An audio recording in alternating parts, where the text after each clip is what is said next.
But it was so profound. Like, I would literally say that it changed my life after doing those 9 days. The person who I was when I entered was not the same who came out of it. And I thought, oh, maybe I'm just on a high because my body is feeling clean and whatever. But time went by and I was like, oh no, I actually am a new person now. For today's interview, I have invited someone who has participated in my group 369 Liver Cleanse. Hi, I'm Megan and I'm joining from Barcelona in Spain. Awesome. So first question, why did you decide to do the 369 Liver Cleanse in the first place? I spent years suffering with acne, bloating, digestive issues, and just overall fatigue. And I'd found medical medium information a few months before, and I'd seen the idea of a liver cleanse, and I just wanted to dive in a bit deeper. And when I saw that you were holding the group cleanse, I thought this is a great opportunity for me to hopefully finally see some changes in my health. Could you describe a little bit, so your symptoms overall, like how did you feel before the cleanse emotionally and physically, like overall? So I'd recently gone through some big life changes, and I noticed the stress on my body. So yeah, I just thought it was a great time to connect with myself and perform a radical act of self-love and to join the cleanse. And yeah, I remember you were telling me you were suffering with acne for quite a while, right? That was the one of the main things that you were trying to overcome by using this new lifestyle, right? Yeah, it's definitely not perfect, but compared to before, like I've seen such massive progress, and just after doing the liver cleanse, it definitely pushed me forward like a lot. It's not gone back to how it was before the cleanse. You know, it's only improving. So yeah, it helped give me a real boost. Awesome. That's great. What have you tried in general before you found medical information? Which other things, other diets, maybe methods, lifestyles? Maybe you went to classical, traditional doctors to fix your issues. Yeah, so when I moved to Spain, I got private healthcare, and they actually run more profound tests on me than I had ever had before.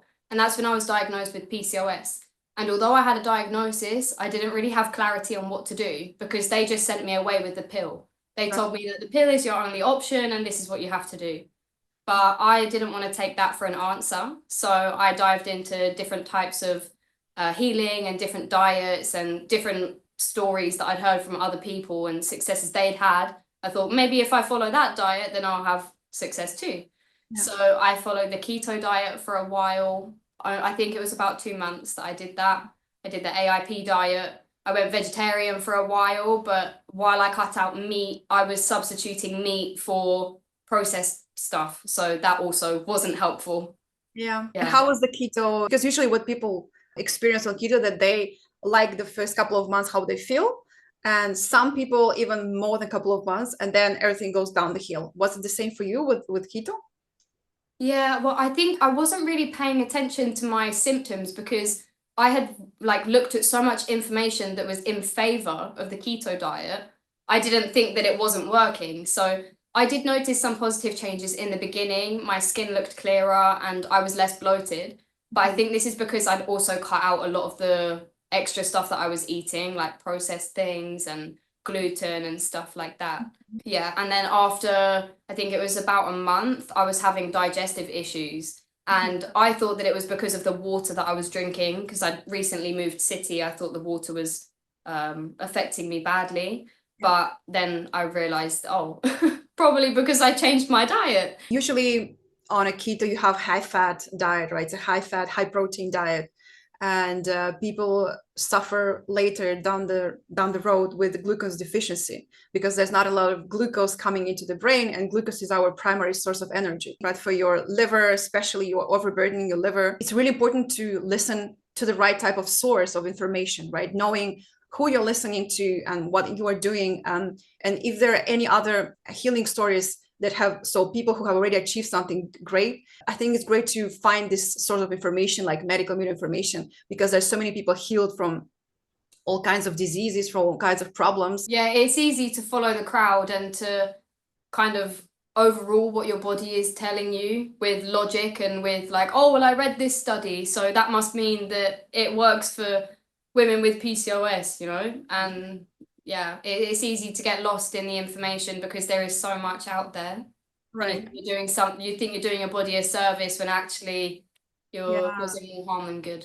Right. Yes. Can you share how did you feel during the 9 days? Which things did you like most? Which was the easiest thing to do, and which was maybe the hardest thing to do on the cleanse? Yeah, so in the first few days, like even just after the first 3 days, I already felt so good. I felt so much lighter. And then as it moved on a bit more into the cleanse, I had a bit more mood swings, a little bit more irritable. And then at the end, I just felt so much lighter. So it was definitely like, it was a journey throughout, and each phase is different. My bloating had already gone down by the end of the cleanse. My eyes were so much brighter as well. Like not only around my eyes, but my actual whites of my eyes were more bright as well. So yeah, that was nice. It's awesome. And what was the hardest thing during the cleanse, you think, from The all the hardest thing I would say is the preparation, because it is a little bit time consuming, but my why was so strong, so it kind of overruled that anyway. right? And I would say that if you don't join a group cleanse, the hardest part could possibly be not having the accountability or not having the guidance. Yeah. So yeah, being part of the group cleanse just made the process so easy. So I wouldn't necessarily say that anything was super hard, because I just Yeah. felt so guided and supported. Great. That was my next question. Actually, how did you feel in the group setting? Because there's one thing when you do it alone, and many people do alone 369, which is fantastic. But I think there's something special when there's a group setting when you do with other people. Was it like this for you as well? Yeah, absolutely. So I've done the cleanse another time since we did it as a group. So I kind of have seen both sides. Right. And I would say that being part of the group setting was so powerful, because you have the accountability of the group. You've also got other people showing up who are doing the same, and they can share their symptoms. So you kind of know, like, okay, this is normal. This is like a typical detox symptom or something like that. And of course, you were there to answer all of our questions, and specific questions as well, that you can't just Google. You need someone who actually knows medical medium information like the back of their hand, so that they can give you like substitutions or give you different recommendations and adjust the cleanse to what your body is actually asking for. So thank you. Yeah. Thank you. Maybe you took some of the habits that you were doing on the 369 cleanse in your normal life, because I noticed usually what happens with people after they do the liver cleanse, they take some of the successful habits in their normal life. Was it like this with your case as well? Yeah, so I more or less kept the morning the same to how it is on the cleanse, and I do this every day because it just made me feel so light and vibrant, and yeah, it just makes me feel like I have energy to go through my day without it dipping, and it's ultimate hydration as well. And we need the hydration in the morning, right? That's a non-negotiable for me now. And if there's one day I go without lemon water, I'm like, ah. Yeah. No, Yeah. I totally agree. It's your first cleanse, right? I know that the first cleanses, people experience them in a different, like a special way. Yeah. So it was so profound. Like I would literally say that it changed my life after doing those 9 days. The person who I was when I entered was not the same who came out of it. And I thought, oh, maybe I'm just on a high because my body is feeling clean and whatever. But time went by and I was like, oh no, I actually am a new person now. Like I feel a lot more compassionate. I have a lot more patience. I'm a lot more understanding with myself. I'm a recovering perfectionist, I would say, and have a history of being overly self-critical. And this is something that shifted with the cleanse. I think there were some days in the cleanse I had like heavier mood swings, so maybe there was some stored things in my liver that were able to come out. But yeah, honestly, amazing. It was a great experience. Great. And physically, on a physical level, you said there was this just brighter skin, right? And maybe less bloated, that you felt that changed and lighter overall. Yeah, it's like I lost a layer from my whole body. Like I was just lighter everywhere. My face was more slimmed down. My breakouts had like completely calmed down as well. Less bloating and less water retention. I had a lot of water retention in my legs. And yeah, I noticed that like reduced quite a lot as well. So that was nice. So congratulations. I'm so excited for you. That's the whole point. And I think it's also very important to know, besides the 369 cleanse, what is your normal lifestyle, right? Because sometimes people think that, oh, should do a cleanse and this is how you live your life. Besides the cleanse, there's a normal medical medium lifestyle that it's ideally that you know what you should do every single day, which are the daily habits, because I've noticed that people do the cleanse and then on day 10 they go back immediately to like pizza party, which is not medical medium pizza party, just like a random, I'm gonna eat whatever, donuts, like the no foods, and then they come back asking me. It's kind of strange, like now I feel different, I felt so good on a cleanse, but now I feel this way. It's because food is medicine, food is healing. It's so important to know how food affects you and not take it seriously and not be like, okay, I'm just going to do the cleanse and then on day 10 and 15 I have no idea what I'm doing and I'm just like floating around. Yeah, the cleanse is not an excuse to go and destroy your body afterwards.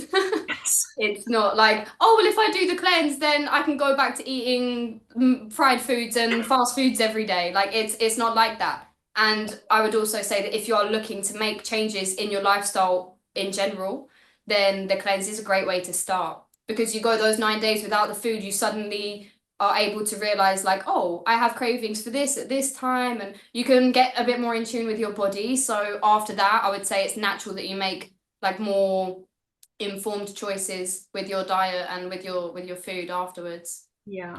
And would you recommend for those people who are looking for healing, they're not sure how to heal, would you recommend them potentially joining this kind of group classes in the future? Your support was everything in the group, and you were quick to answer. You gave people like personalized answers to their questions as well. It wasn't just generic stuff. It wasn't just like referencing his information all of the time. It's your interpretation of it and your take with all of your experiences as well. So yeah, having it come from an actual person and not just from a book is just a different level of support and guidance. Thank you so much. That's so nice. And one more question, last question. So for people who are really struggling on their healing journey overall, do you have any advice for those who feel like they're lost? There is no light in the end of the tunnel and they feel like, I don't know what to do. I don't know if I can heal through food. I don't know if healing naturally is my way. They don't have a lot of hope. Do you have any words of inspiration, motivation? I would say that with Western medicine, there is a lot of confusion around illness.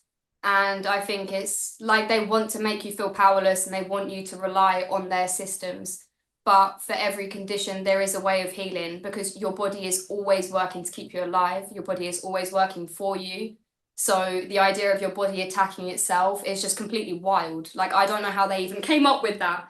So if you're feeling powerless or like you don't have any hope, then I would say don't give up. Try some medical medium information and you'll start to see changes, and that will fuel your momentum. At the beginning, it's important to not get overwhelmed by the information. So just start with one thing, like start with one juice or one nature walk, or, you know, just try and take little actionable steps to move things forward.